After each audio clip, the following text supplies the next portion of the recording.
नमस्कार। आप देख रहे हैं अपना चैनल न्यूज सच तक और मैं हूं सोनेलाल। आज आपके कि अभी भी हमारे पास जो मोबाइल फ़ोन से बात होती है लोगों की, तो कहते हैं कि आपकी यह पोस्ट हमको नहीं मिली। तो आप सबसे गुजारिश है कि अगर आप हमारे चैनल को सब्सक्राइब कर लेंगे तो आपको हर पोस्ट हमारी मिलती रहेगी, क्योंकि इतने सारे लोगों के पास में व्हाट्सएप पे लिंक भेजना, फेसबुक पर लिंक भेजना संभव नहीं होता है। तो यदि आप एक बार खाली सब्सक्राइब का बटन दबा देंगे तो हमारी जितनी भी खबरें हैं वो आपको निरंतर मिलती रहेंगी। नमस्कार, आप देख रहे हैं अपना चैनल न्यूज सच तक और मैं हूं सोनेलाल। उत्तर प्रदेश में दो कहावतें हैं, मूर्ख का बल चुप, और दूसरी कहावत है एक चुप 100 को हराए। तो मैं आज बात कर रहा हूं, सांसद वायनाड से सांसद हैं कांग्रेस के और विपक्ष के नेता हैं सांसद संसद में राहुल गांधी। वो अपने विवादित बयानों से हमेशा कहीं न कहीं फंस जाते हैं। जैसा कि आप सबको पता है, इस समय वो अपने ये विवादित बयानों की वजह से ही इस समय उन पर 6 मुकदमे तो ऐसे हैं जिन पर जमानत पे हैं, और कभी न कभी साल में 1-2 बार मुकदमे उन पर लगते ही रहते हैं। अभी ताज़ा मुकदमा उन पर किया गया है, असम के गुवाहाटी में एक जगह है पान बाजार। तो पान बाजार थाने में उन पर मुकदमा किया गया है कि इनके बयानों से देश में सौहार्द, देश की एकता, देश की अखंडता खतरे में पड़ रही है, क्योंकि बयान ही ऐसा कुछ है। हालांकि राहुल गांधी को समय समय पर अपने विवादों की वजह से कोर्ट का सामना भी करना पड़ता है, लेकिन वो क्या करें, आदत से मजबूर हैं और कहीं न कहीं बयान दे ही देते हैं। अभी कल ही दिल्ली में इनके कांग्रेस कार्यालय का, नए कार्यालय का उद्घाटन हुआ है, और उसमें वो अपने कार्यकर्ताओं और अपने नेताओं को संबोधित कर रहे थे। संबोधन में उन्होंने कहा कि मैं भाजपा से लड़ रहा हूं और आरएसएस से लड़ रहा हूं और मैं देश से लड़ रहा हूं।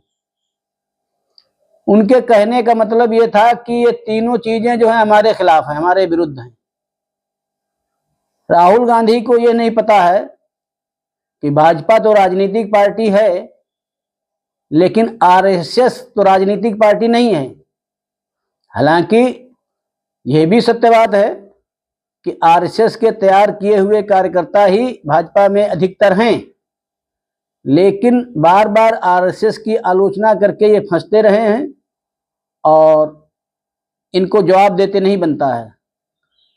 ये आरएसएस की आलोचना करते हैं, लेकिन आरएसएस की शाखा पर जाकर के देखें, अगर ये जीवन में कभी नहीं गए शाखा में, और न इनको शाखा के बारे में या आरएसएस के बारे में जानकारी है।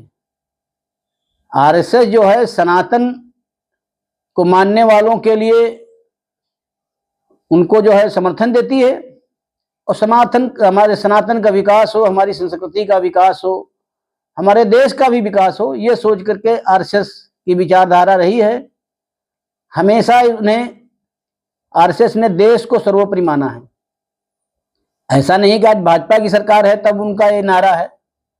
उनका नारा जब से 1925 में, अभी 100 साल होने वाले हैं, जब से आरएसएस का गठन हुआ या आरएसएस की शाखा शुरू हुई, तब से ही उन्होंने देश को सर्वोपरि माना, और उसमें आने वाला जो प्रचारक होता है अपना पूरा जीवन देश के लिए समर्पित कर देता है। कार्यालय में जाकर के देखें, जहां सवेरे 4 बजे उठ करके लोग देश के बारे में चिंतन करते हैं, अपनी संस्कृति के बारे में चिंतन करते हैं, अपने धर्म के बारे में चिंतन करते हैं, तो उसकी आलोचना ये करते रहते हैं और बुरे फंस जाते हैं। एक बयान में तो ऐसे फंस गए इन्होंने कह दिया जितने मोदी नाम लिखने वाले देश में हैं सब चोर हैं, भ्रष्ट हैं, और इसमें फंसे तो इनको 2 साल की सजा भी हो गई।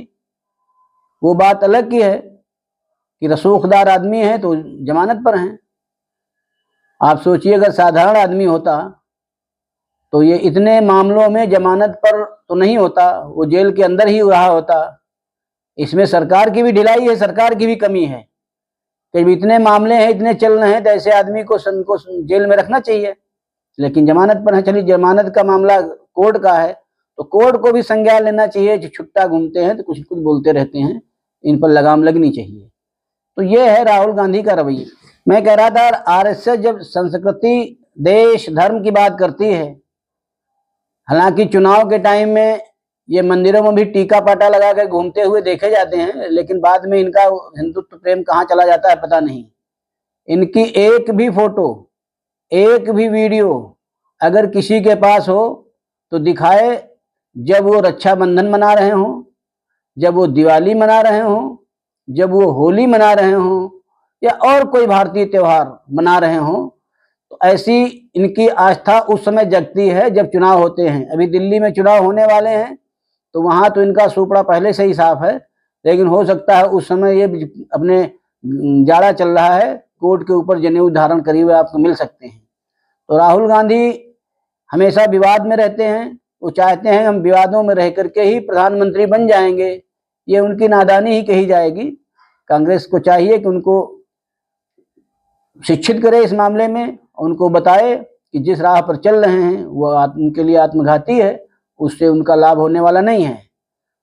तो देखते हैं, ये मामला एक और उन पर दायर हो चुका है जिसमें अभी देशद्रोह का भी एक एंगल रहेगा। उन्होंने बात ही ऐसी बोली है, देखते हैं आगे क्या होता है।